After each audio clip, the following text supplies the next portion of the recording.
Hello दोस्तों, इंसान ने चंद्रमा पर पहली बार कदम 1969 में रखा था। इस मिशन का नाम अपोलो 11 था। चांद का दूसरा सफल मिशन अपोलो 16 था। इस मिशन में 20 अप्रैल 1972 को यान भेजा गया और यह 27 अप्रैल 1972 को धरती पर वापस आया था। यह जानते हैं, चांद पर इंसान को भेजने और पृथ्वी तक सुरक्षित वापस लाने वाले इस मिशन की खास बात है। उससे पहले हम आपको बता दें, आप देख रहे हैं मिस्टीरियस पॉडकास्ट चैनल, तो आपसे एक नम्र निवेदन है कि अगर आप हमारे चैनल को सब्सक्राइब नहीं किए हैं तो प्लीज़ सब्सक्राइब कर बेल आइकन जरूर प्रेस कर लें, जिससे आप तक हमारा वीडियो सबसे पहले पहुंचे। और अगर लाइक नहीं किए हैं तो प्लीज़ लाइक कर लें, क्योंकि आपका एक लाइक हमें काफ़ी मोटिवेशन देता है। तो बिना देर किए हुए आइए हम स्टार्ट करते हैं। Let's get started. चांद की सफ़र की शुरुआत कब से हुई थी? चांद की सफ़र की शुरुआत वर्ष 1959 में हुई थी, जब सोवियत संघ ने अपना पहला अंतरिक्ष यान लूना 2 भेजा था। सोवियत संघ के इस प्रयास से प्रेरित होकर अमेरिकी वैज्ञानिकों ने 1960 में अपोलो 8 भेजा। इस तरह चांद के अन्वेषण की दिशा में पहला कदम सोवियत संघ ने ही उठाया था। लेकिन 1969 में अपोलो 2 यान से चंद्रमा पर 2 अंतरिक्ष यात्रियों को उतारने में अमेरिका ने कामयाबी हासिल की और चांद का सफर आगे बढ़ता गया। अपोलो का 6 मिशन अपोलो 11, 12, 14, 15, 16 और 17 इंसान को चांद पर उतारने और धरती पर सुरक्षित वापस लाने में कामयाब रहा है। 20 जुलाई 1969 को इंसान ने पहली बार धरती के इस प्राकृतिक उपग्रह चांद पर अपने कदम उतार दिए। नासा ने अपोलो 11 मिशन को सफलतापूर्वक अंजाम देकर 20 जुलाई 1969 को अपने अंतरिक्ष यात्रियों नील आर्मस्ट्रॉन्ग और आल्ड्रिन जूनियर को चांद की सतह पर उतारकर वहां अमेरिका का झंडा गाड़ दिया। चांद पर नासा के पहले मिशन अपोलो 11 को नेतृत्व करने के लिए गस गर्सिसम नाम के अंतरिक्ष यात्री को भेजने का प्रस्ताव था, लेकिन अपोलो 1 के दुर्घटनाग्रस्त होने से गस गरिसम का निधन हो गया। इसके बाद अपोलो 8 के कमांडर फ्रैंक बारमन का इसका नेतृत्व करने का प्रस्ताव पेश किया गया, जिन्होंने इसे ठुकरा दिया। फ्रैंक बारमन ने जब इस ऑफर को ठुकरा दिया तो यह ऑफर नील आर्मस्ट्रॉन्ग को मिला, क्योंकि अगले क्रम में वरिष्ठ वही थे। अपोलो 11 में 3 अंतरिक्ष यात्री चंद्रमा पर गए, जिनके नाम नील आर्मस्ट्रॉन्ग, मिकाइल कॉलिंस और बज आल्ड्रिन था। चंद्रमा पर पहला कदम भले ही आर्मस्ट्रॉन्ग ने रखा, लेकिन बज आल्ड्रिन ने वहां पहली बार पेशाब किया। अपोलो मिशन के लिए स्पेस सूट का डिजाइन प्लेटेक्स नाम की कंपनी ने किया था, जो महिलाओं वस्त्र जैसे ब्रा और गडल्स बनाने के लिए जानी जाती थी। चांद पर जाने वाले तीसरे मिशन का नाम अपोलो 13 था, लेकिन दुर्भाग्यवश यह चांद पर उतर नहीं पाया। फ्लाइट के दौरान स्पेसक्राफ्ट के ऑक्सीजन टैंक्स में विस्फोट हो गया था, जिसकी वजह से क्रू चांद पर उतरे बगैर धरती पर लौटने को मजबूर हो गए। अविश्वसनीय, अपोलो 13 अंतरिक्ष यान ब्लास्ट होने के बाद गायब हो गया स्पेस में। फिर कैसे किया धरती पर सुरक्षित वापसी? तो आइए हम इन सभी रहस्यों से पर्दा उठाते हैं।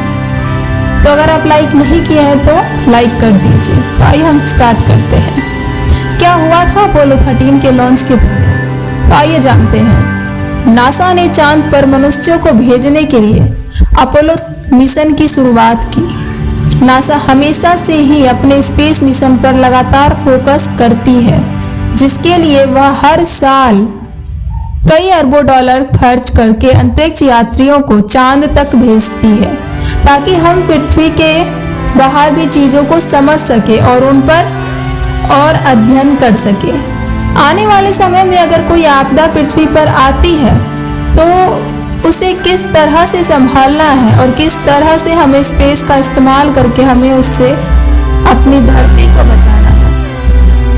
अपोलो मिशन अमेरिका और नासा का बहुत ही जरूरी मिशन रहा है, जिसमें अपने स्पेसक्राफ्ट्स को धरती से बाहर चांद पर भेजा ताकि वहां पर कुछ खोज किया जा सके और स्पेस के कई अनसुलझे रहस्यों को सुलझा सके।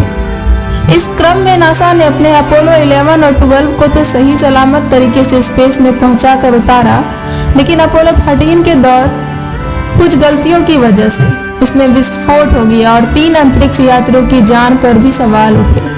यह घटना है 13 अप्रैल 1970 की, जब अपोलो 13 चांद पर पहुंचने वाला था, लेकिन इस दुर्घटना के कारण उस मिशन को वहीं पर टर्मिनेट कर दिया गया था। तो ब्लास्ट कहाँ हुआ था? जब यह दुर्घटना घटी तब अपोलो 13 पृथ्वी से लगभग 3 लाख किलोमीटर की दूरी पर था, जब सब कुछ सही चल रहा था। लेकिन तभी एक बहुत ही तेज धमाका होता है और यह मिशन बन जाता है दुनिया का सबसे खतरनाक स्पेस मिशन। इस ब्लॉग में हम उन गुत्थियों के बारे में चर्चा करेंगे जो आज तक सभी के मन में आते रहे हैं।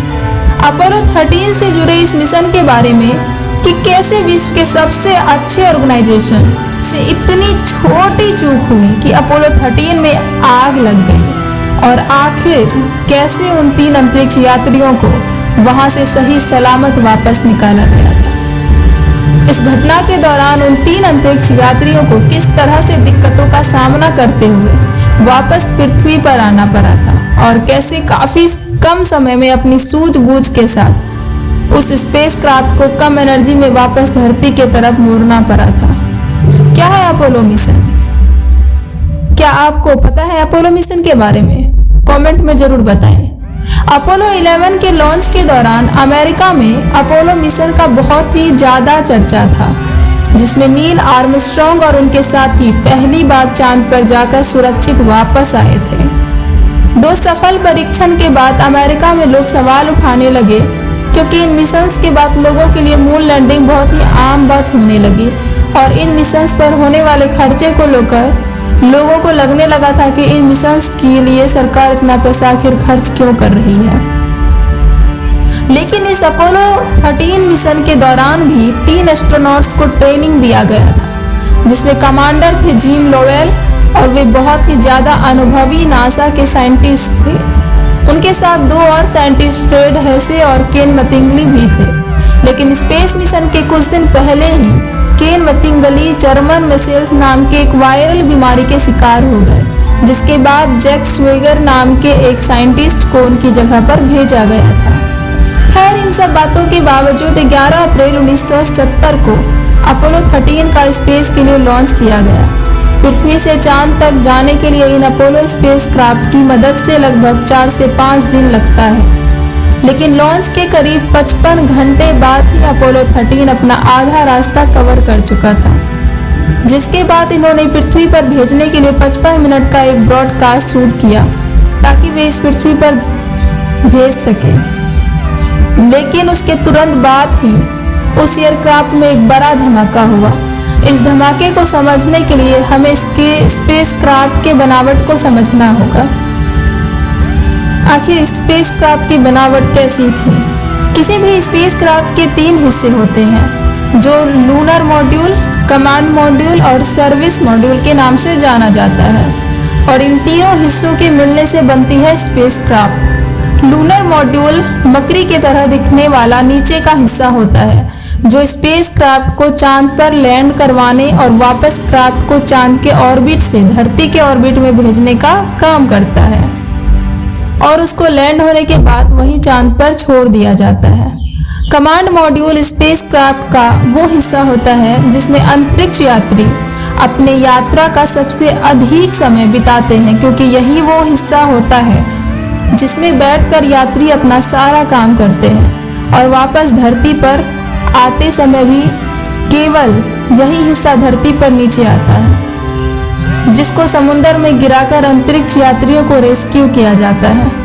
इस हिस्से के आगे के साइड में लगी होती है वायुमंडल के घर्षण से होने वाली गर्मी से बचने के लिए हीट शील्ड, जो अंतरिक्ष यात्रियों के धरती पर वापस आने के समय उनका बचाव करता है। जो इस क्राफ्ट का तीसरा हिस्सा होता है उसे हम कहते हैं सर्विस मॉड्यूल। जो सारी जरूरी चीज़ों का ध्यान रखता है, जैसे ऑक्सीजन और हाइड्रोजन टैंक्स जो काम आते हैं, अंतरिक्ष यात्रियों के लिए बिजली, पानी और हवा बनाने के लिए, और इस तरह से मॉड्यूल बन जाता है। अंतरिक्ष यात्रियों की ज़रूरत का ध्यान रखने वाला जो इस क्राफ्ट का तीसरा हिस्सा होता है, उसे हम कहते हैं सर्विस मॉड्यूल, जो सारी जरूरी चीज़ों का ध्यान रखता है, जैसे ऑक्सीजन, हाइड्रोजन टैंक्स जो काम आते हैं, अंतरिक्ष यात्रियों के लिए बिजली, पानी, हवा बनाने के लिए। तो इस मॉड्यूल बन जाता है अंतरिक्ष यात्रियों की जरूरत को ध्यान रखने वाला मॉड्यूल। असल में उस रात क्या हुआ था आखिर? अब हम आते हैं 55 घंटे के बाद की कहानी पर, जब अपोलो यात्रियों ने 55 मिनट का ब्रॉडकास्ट खत्म कर लिया और अब सब आराम करने के लिए जाने वाले ही रहते हैं। लेकिन उससे पहले वहाँ के जरूरी रूटीन टास्क को खत्म करने के बाद, जिसमें कुछ जरूरी स्विच ऑन या ऑफ करने होते हैं, और ये बताया जाता है कि यहाँ धरती पर मिशन कंट्रोल सेंटर में बैठे साइंटिस्टों के द्वारा। मिशन कंट्रोल सेंटर यहाँ यात्रियों को एक कमांड देता है, क्रियोसिटी, जिसका मतलब था कि आप उन पंखों को चालू कर दीजिए जो सर्विस मॉड्यूल में रखे हुए हाइड्रोजन और ऑक्सीजन को ठंडा होकर जमने ना दे। लेकिन ये क्या, आज इस बटन के दबते ही एक जोर का धमाका हुआ और किसी को भी यह नहीं पता चल पा रहा था कि आखिर ये हुआ कैसे है। और देखते ही देखते वहाँ मीटर पर दिख रही सभी सुइयां इधर उधर होने लगती है और सब कुछ असामान्य हो जाता है। हॉस्टल में बैठे नासा के लोगों के पास बस एक मैसेज आता है कि हमें मदद की ज़रूरत है, और बस यहाँ हॉस्टल में बैठे लोगों के होश उड़ जाते हैं, क्योंकि वहाँ का डेटा कुछ अलग ही बयान कर रहा था, जिसमें सबसे ज़्यादा डरावना डाटा था ऑक्सीजन टैंक के खाली होने का, और जो दूसरा टैंक था वो भी काफ़ी तेज़ी से खाली होता जा रहा था। थोड़ी देर बाद जब जिम लोवेल ने खिड़की से बाहर देखा तो उन्होंने बाहर कोई गैस लीक होते हुए दिखाई दे रही थी, जिसके बाद ही उन्होंने हॉस्टल को इन्फॉर्म किया कि हमारे स्पेसक्राफ्ट के बाहर कोई गैस लीक हो रही है। फिर यह कंफर्म हुआ कि वह कोई और गैस नहीं बल्कि ऑक्सीजन गैस ही थी, जो ब्लास्ट के बाद शायद अपने टैंक से लीक कर रही थी। तो कैसे लगाया गया स्पेसक्राफ्ट को वापस धरती पर, कैसे आखिर लाया गया? बाद में हुई रिसर्च के बाद ये पता चला कि स्विच दबाने के बाद ही एक स्पार्क हुआ, जिसकी वजह से वहाँ मौजूद ऑक्सीजन की वजह से आग लग गई और एक ऑक्सीजन सिलेंडर में आग लग गई और यह ब्लास्ट हो गया। इस ब्लास्ट की वजह से दूसरे टैंक में एक छेद हो गया, जिससे ऑक्सीजन गैस लीक हो रही थी और जिम लोवेल को बाहर दिख रही थी। अब जब कोई रास्ता और काम भर की ऑक्सीजन और बिजली नहीं बची थी, तब नासा की टीम ने सोचा कि अब लूनर फ्री रिटर्न ट्रैजेक्टरी का इस्तेमाल करके स्पेसक्राफ्ट को चांद पर बिना लैंड कराए धरती की तरफ वापस मोड़ लेना चाहिए, और इसके लिए चांद के ऑर्बिट का इस्तेमाल करके ही काम बन सकता था, क्योंकि इंजन चालू करने के लिए उस स्पेसक्राफ्ट में एनर्जी नहीं बची थी और कुछ एनर्जी बचाना भी था अभी धरती के वायुमंडल में प्रवेश करने के लिए। अब जो सबसे ज़रूरी काम बचा था वो था गाइडेंस सिस्टम और कार्बन डाइऑक्साइड फिल्टर को कमांड मॉड्यूल में लाना था, क्योंकि 3 लोगों के होने की वजह से वहाँ का अकेला फिल्टर काम नहीं कर पा रहा था। और गाइडेंस सिस्टम तो सबसे ज़्यादा ज़रूरी चीज़ थी, क्योंकि गाइडेंस सिस्टम स्पेस का मैप होता है जो स्पेसक्राफ्ट को उस जगह पर जाने के लिए दिशा देता है। इन दोनों चीज़ों के ट्रांसफर होने के बाद थोड़ा एनर्जी बचाना था, ताकि री एंट्री के दौरान उस एनर्जी का इस्तेमाल किया जा सके धरती के अंदर प्रवेश करने में। तो क्या परेशानियां आई थी?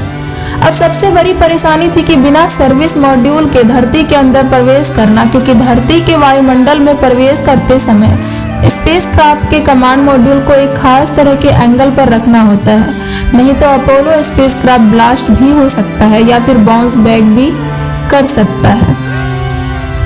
किसी तरह हॉस्टल में बैठे साइंटिस्ट जोर घटाना करने के बाद उनको मैन्युअली एंगल सही करने के लिए कहते हैं और रेफरेंस में सूरज और धरती को लिया गया था। लेकिन जब तक स्पेसक्राफ्ट का नीचे से संपर्क टूट जाता है, क्योंकि अपोलो स्पेसक्राफ्ट की बिजली भी खत्म हो चुकी थी। थोड़ी देर बाद ही उस स्पेसक्राफ्ट को पैसिफिक ओशियन में एक तय जगह गिरना था, इसलिए अब सबकी निगाहें आसमान में थी। लेकिन थोड़ी देर बाद ही पैराशूट के साथ सबको आसमान में कुछ नजर आता है और सब खुश हो जाते हैं। थोड़ी ही देर में उस जगह से उस अपोलो स्पेसक्राफ्ट का रेस्क्यू किया जाता है, तो फिर तीनों एस्ट्रोनॉट्स को सही सलामत निकाल लिया जाता है। इतने उतार चढ़ाव और परेशानियों के बीच इस मिशन में स्पेस में गायब हुए 3 अंतरिक्ष यात्रियों को बचा लिया गया इसलिए इस अपोलो मिशन को लोग सफल विफलता सक्सेसफुल फेल्योर कहते हैं, क्योंकि यह स्पेसक्राफ्ट चांद पर जाने के लिए निकला लेकिन स्पेस में ही ब्लास्ट हो गया और ये लोग स्पेस में गायब हो गए। लेकिन फिर भी इनको ढूंढकर सही सलामत धरती पर वापस लाया गया, लेकिन फिर भी धरती पर वापस लाने में अपने आप में एक सक्सेस रहा। तो क्यों हुआ था आखिर ब्लास्ट? बाद में बहुत सारे जांच बैठाए गए और पता ये चला कि स्पेसक्राफ्ट के लॉन्च के पहले इसमें कई सारे बदलाव किए गए थे, जिसमें जितने भी 28 वॉट के पास थे उन्हें 65 वॉट में कन्वर्ट किया गया था। लेकिन ऑक्सीजन सिलेंडर में मौजूद एक पार्ट को बदलना रह गया था, जिसकी वजह से वो पार्ट 28 वाट झेलने के लिए बना था। उस पार्ट को 65 वाट मिल रहा था और वो गर्म होने के बाद पिघल गया था। और जैसे ही क्रीटोस स्टीर का बटन दबा वैसे ही एक स्पार्क हुआ जो ऑक्सीजन के संपर्क में आया और क्राफ्ट में ब्लास्ट हुआ। जब धरती के नजदीक आने पर इन दोनों मॉड्यूल को स्पेस में छोड़ा गया तो इनकी फोटो ली गई, जिसमें सर्विस मॉड्यूल एक साइड पूरी तरह से ब्लास्ट में खत्म हो चुका, जिसकी फोटो यहाँ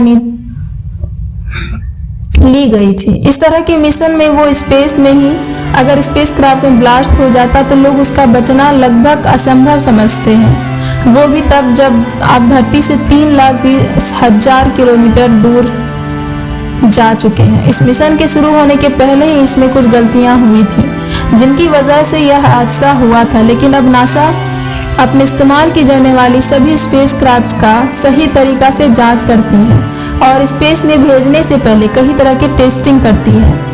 लेकिन यह हादसा विश्व में पहली बार था और यह बहुत ही बड़े कहानी के रूप में उभर कर सामने आई थी।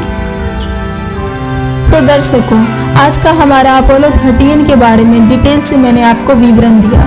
तो आपको आज का हमारा वीडियो कैसा लगा कमेंट कर हमें ज़रूर अपनी राय साझा करें और लाइक करना बिल्कुल ना भूलें। और सबसे ज़रूरी बात, हमारे चैनल को सब्सक्राइब कर बेल आइकन जरूर प्रेस कर लें ताकि आप तक हमारा वीडियो सबसे पहले पहुंचे। वीडियो को अंत तक देखने के लिए धन्यवाद। जय